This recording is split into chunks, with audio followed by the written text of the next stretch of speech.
Welcome to Aussie Home Shanti English Medium School.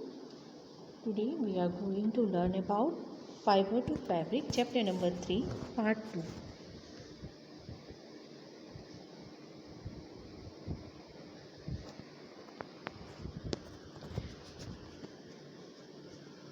In this part, we are going to learn about wool processing from fiber to wool. ठीक है, ये part 2 में हम वूल processing, वूल कैसे बनाया जाता है, फाइबर से वूल कैसे बनता है, इसके बारे में पढ़ेंगे. Wool processing from fibre to fabric. Okay, कल जो हमने पढ़ा था कि ये एनिमल फाइबर्स के बारे में, एनिमल्स फाइबर क्या होता है और उसके बारे में हम लोगों ने पढ़ा था और उसकी पहचान कैसे की जाती है, वो कैसे जलता है, इसके बारे में. ओके, अभी हम लोग पढ़ रहे हैं कि वूल फाइबर से जो वूल है वो कैसे बनाया जाता है. Most of the wool in the market is made from the fleece of sheep. The processing of wool involve the following steps. ठीक है, मार्केट में जो वूल मिलता है वो शीप के जो हेयर होता है उससे बनाया जाता है. अब ये कैसे बनता है उसके प्रोसेस है वो कुछ स्टेप बाय स्टेप मैं आपको बताती हूँ. Okay, first is shearing. Shearing is the first step in the processing of wool. The fleece means raw wool. Fleece means raw wool here. Is peeled off in one piece. The sheep need to be protected from rain for a day before shearing. Okay, ये जो sharing होता है means जो वूल के जो body में जो उनके फ्लीश होते हैं, उनके हेयर होते हैं, उसको रिमूव करते हैं वो लोग. लेकिन इसको रिमूव करने से पहले ये बहुत ज़रूरी है कि जो शीप होती है उसको एक दिन पहले बारिश से, उसके पानी से उसको बचाया जाए, जिससे जो वूल है, जो उसकी जो फ्लीस है वो ड्राई रहे और वो ईजीली निकल भी सकते हैं. Okay. Next step is washing the raw wool to remove grease, vegetable matter and other impurities. This is done in a series of tubs filled with soap water. This process is called scouring. Okay, जो next step है वो है ये जो वूल निकालते हैं body से, उसके रिमूव करते हैं, पील करते हैं, उसको वॉश करने का. क्योंकि वो आपको मालूम है शिप सब जगह रहती है तो उसकी बॉडी में बहुत सारी इम्प्योरिटीज़ स्टिक हो जाती है. जैसे वेजिटेबल्स है, वो वेजिटेबल के से छिलके वगैरह हैं, ग्रीस है, ये सब लग जाता है. तो इसको रिमूव करने के लिए एक सीरीज़ ऑफ टॉप में सॉप वाटर डाल के उसको वॉश किया जाता है. इस प्रोसेस को कहते हैं scouring. Now next process, the raw wool is then squeezed and dried by passing it through a series of roll and dryer. इसके बाद में आता है इस रो वूल को निचोड़ के सुखाया जाता है. उसके ऊपर ड्रायर, रोलर और ड्रायर डाल के उसको सुखाया जाता है. Next step is the wool is dyed using different color. वूल को फिर अलग अलग कलर से डाई किया जाता है, उस पर कलर किया जाता है. डाइड करना मतलब कलर करना.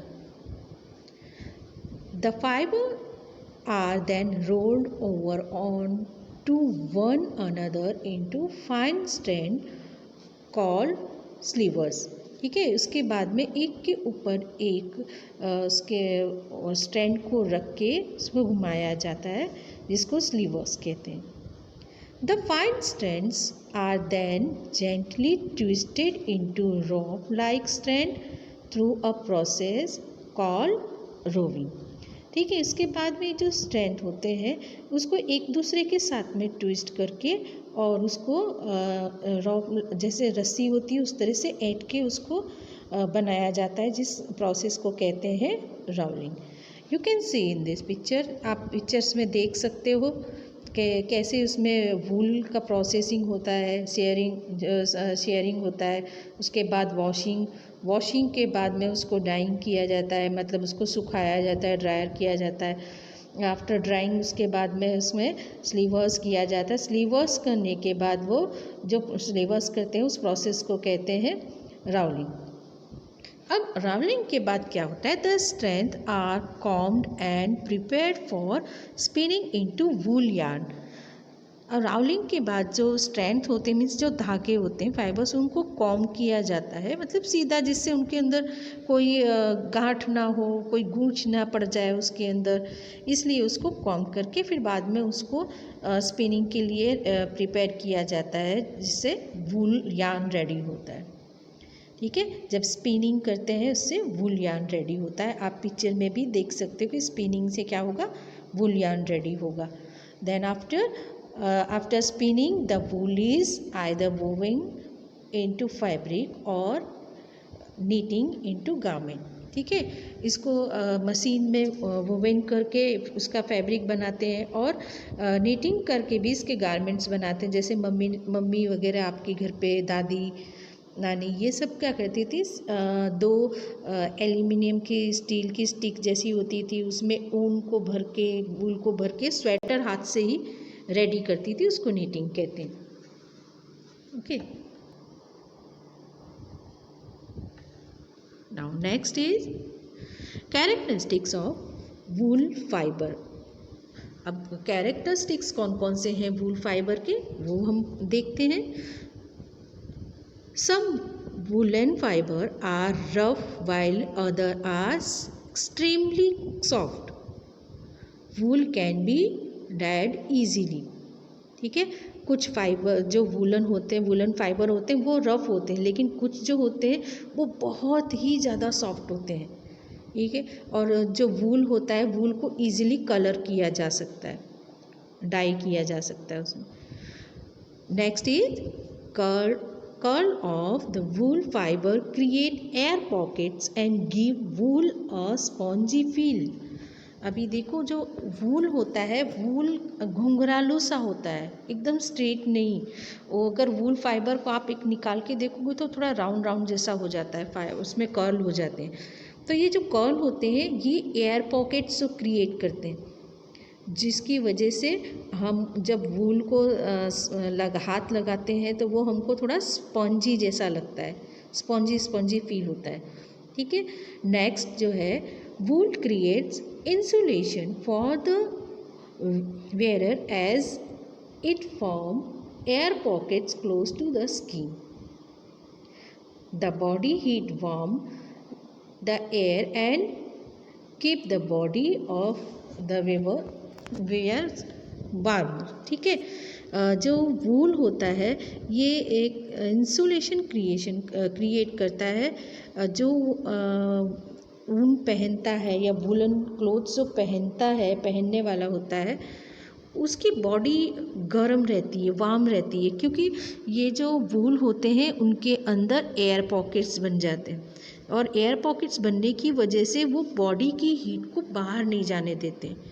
बॉडी से निकलने वाली एयर को वो अंदर ही गर्म रखते हैं, उसके अंदर जो एयर होती है, वो हीट जो होती है वो अंदर ही रखते हैं, जिसकी वजह से जो वेयरर है, जो ऊन पहनने वाला है, वो व्यक्ति कैसा होता है, पर्सन एकदम उसकी बॉडी गर्म ही रहती, वार्म रहती है। इसीलिए हम ठंडियों में वुलन कपड़े पहनते हैं। Next is wool is elastic and return to its original position after being stretch.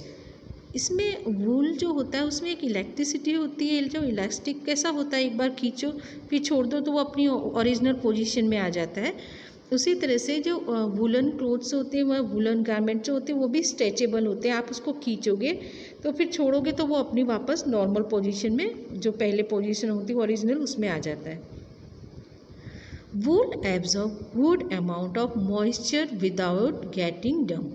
ठीक है, जो वूल होता है, आप सर्दियों में जब बाहर जाते हो तो थोड़ी थोड़ी देखते हो तो हवा में मॉइस्चर जैसा होता है, लेकिन फिर भी आप अपने आप को वेट नहीं फील करते हो, सूखा ही रखते हो, मतलब ऐसा लगता ही नहीं है कि आप गीले हो गए हो, क्योंकि जो वूल होता है ये हमारे जो एयर होती है, एयर के अंदर जो मॉइस्चर होता है उसको बहुत अच्छी तरह से एब्जॉर्ब कर लेता है बिना गीला हुए। आपको लगेगा भी नहीं कि ऊन या वूल जो आपने गारमेंट पहना है वो गीला हो गया। ठीक है, ख़राब हुए बिना एयर से मॉइस्चर एब्जॉर्ब कर लेता है। Woollen fibre can be shaped and tailored making it a popular fabric for tailoring fine garment. Woollen fabrics जो होते हैं उनको शेप दे सकते हैं, उसको सिल सकते हैं, और ये एक अच्छा कपड़े बनाने का एक अच्छा फैब्रिक हो सकता है। ठीक है, इससे अलग अलग टाइप के आप देखते हो, सिर्फ स्वेटर भी नहीं बनता है, इससे शॉल भी बनती है। और अभी तो देखती हूँ मैं कई बार तो बच्चे वुलन टी शर्ट, ऐसा खाली टी शर्ट पहन के भी बाहर निकल जाते हैं। फैशनेबल जो कपड़े होते हैं वो इससे भी बनाए जा सकते हैं। Wool is resistant of fire. ठीक है, जो वूल है ये इसकी बहुत अच्छी प्रॉपर्टी है कि ये फायर रेसिस्टेंट है, इससे आग से बचाया जा सकता है, इससे गर्मी से इसको बचाया जा सकता है। आपको पता है अगर किसी को कहीं कहीं आग लग जाती है, या कोई देखो कोई व्यक्ति सब पर्सन किसी को किसी भी कारण से आग लग जाती है तो उसके ऊपर ब्लैंकेट डाल देते, वुलन ब्लैंकेट डाल देते हैं। तो वुलन ब्लैंकेट में मैंने आपको भी ऊपर बताया कि वुलन जो वूल होता है उसके अंदर एयर पॉकेट्स क्रिएट होता है, जिसकी वजह से आपके बॉडी की एयर बाहर नहीं जाती और बाहर की एयर बॉडी के अंदर नहीं आती। तो एयर क्या, फायर कब बर्न, मतलब फायर कब होता है जब ऑक्सीजन उसको मिलती है।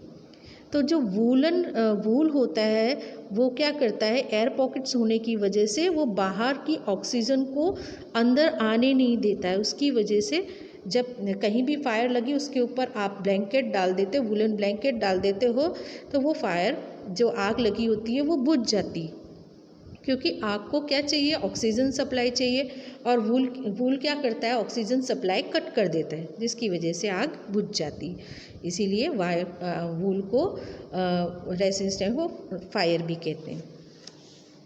ठीक है, अब नेक्स्ट हम जो टॉपिक है वो है हमारा शीप रियरिंग, मीन्स शीप जो पालते हैं उसको कहते हैं sheep rearing. Sheep and goats are important livestock and are reared in many parts of India. Their rearing and breeding play an important role in the livelihood of small farmers and landless laborers. Sheep and goats are reared for their milk, wool, and meat. They are kept in pens and on pasture land. Okay, जो sheep और got है ये एक पशुपालन का बहुत अच्छा वो है। इसमें इंडिया के अलग अलग पार्ट में इसको पाला जाता है।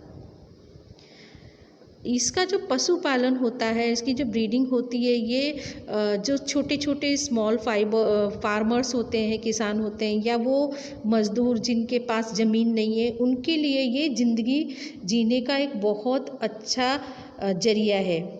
वो इससे ये शीप रियरिंग से अपना जीवन अच्छी तरह से चला सकते हैं, उनको एक इससे रोजी रोटी मिल जाती है। क्योंकि क्या होता है, जो शीप होती है, शीप और गॉट होती है, इससे उनको मिल्क भी मिलता है, वूल मिलता है, और इसको मीट के लिए भी पाला जाता है।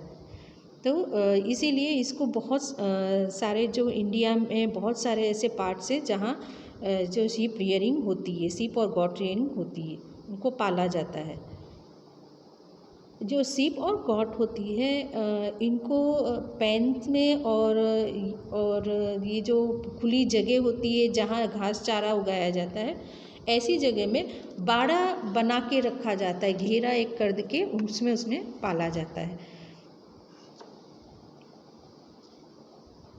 अभी आप ये देखोगे, आपके सामने एक टेबल है, उसमें some Indian sheep breed reared for wool.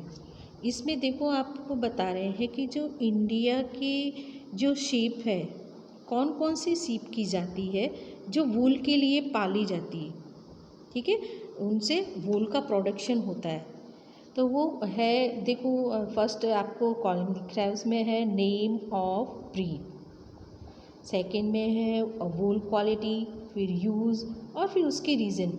It means वो कौन सी जाति की शीप है, ठीक है, उनका ब्रीड कौन सा है, उनकी जो वूल उनसे मिलती है उसकी क्वालिटी कैसी है, उसको कहाँ यूज़ करते हैं और ये कौन से रीजन में मिलती है, उसके बारे में इस टेबल में पूरी उसमें डिटेल में बताया है। कि जैसे फर्स्ट है वो बाकरवाल है, शिप ब्रीड का नेम है। उसकी जो क्वालिटी होती है वूल की वो बहुत अच्छी होती है और उससे शॉल बनाया जाता है। और ये कहाँ मिलती है, जम्मू एंड कश्मीर में। सेकेंड है लोही। लोही से भी जो वूल मिलता है वो भी अच्छी क्वालिटी का होता है, इससे स्वेटर्स एंड शॉल्स बनाए जाते हैं। ये राजस्थान और पंजाब में मिलती है। पाटनवाड़ी मीन्स जो पाटन साइड में मिलती है, गुजरात में एक जगह है पाटन, वहाँ तो उससे भी जो वूल मिलता है उसकी भी क्वालिटी अच्छी होती है, उससे हौजरी वगैरह बनाया जाता है और ये गुजरात में मिलती है। फिर है नाली। नाली से जो वूल मिलता है वो थोड़ा कोर्स होता है, मतलब थोड़ा रफ टाइप का होता है, जिससे कारपेट वगैरह बनाया जाता है और ये राजस्थान, पंजाब और हरियाणा साइड में मिलती है। इसके बाद में आती है जो लास्ट है वो है मारवाड़ी। जो मारवाड़ी से भी जो हमको वूल मिलता है वो भी रफ होता है और इससे जो बनाया जाता है, इसका यूज़ जो होता है वो कारपेट और शॉल्स वगैरह बनाने में होता है और ये गुजरात में पाई जाती है, जो मारवाड़ी से है। अब इसके बाद में हम पढ़ते हैं सिल्क के बारे में। Silk is believed to have been first produced nearly 5,000 years ago in China. For thousands of years, the China kept the production of the silk a secret. They began trading silk along Silk Route in the 13th century.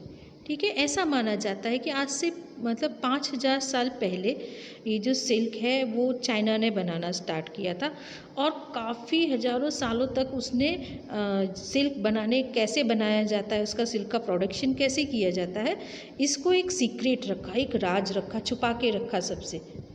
ठीक है, और वो इसका silk का व्यापार करने लगा, silk route से सिल्क का 13th सेंचुरी में इसका बिजनेस करने लगा, ट्रेडिंग करने लगा। 100 of year later, a Chinese princess is believed to have smuggled silk moth egg out of China, thus enable people in Europe and other Asian countries to learn farming of caterpillars and production of silk. ठीक है, ऐसा माना जाता है कि कुछ सौ साल पहले एक चाइनीज़ प्रिंसेस थी जिसने जो सिल्क मोथ था उसको चाइना से बाहर स्मगल किया था, उसकी तस्करी की थी, जिसकी वजह से यूरोप और एशिया जैसे और कंट्रीज़ में लोगों ने सिल्क फार्मिंग करना और उसको कैटरपिलर से सिल्क कैसे प्रोडक्शन उसका करते हैं वो करना उसने लोगों ने सीखा। Silk is an animal fibre. The controlled production of silk from silk moth cocoon is known as sericulture. ठीक है, सिल्क जैसे कि आपको पहले भी आगे बताया है कि जो सिल्क है वो एनिमल फाइबर है और इसके कंट्रोल में जो प्रोडक्शन होता है सिल्क मोथ या कोकून से जो बनाया जाता है इसको कहते हैं sericulture. Several kind of moth produce silk fibre. बहुत सारे जो कीट होते हैं सिल्क के, ये मिलके सिल्क फाइबर बनाते हैं। Silk is primarily produced in China, India, South East Asia and Japan। ठीक है, जो सिल्क है ये ज़्यादातर चाइना में, इंडिया में, साउथ ईस्ट एशिया में और जापान में इसका प्रोडक्शन होता है। Now come to life cycle of silk moth. You can see this picture.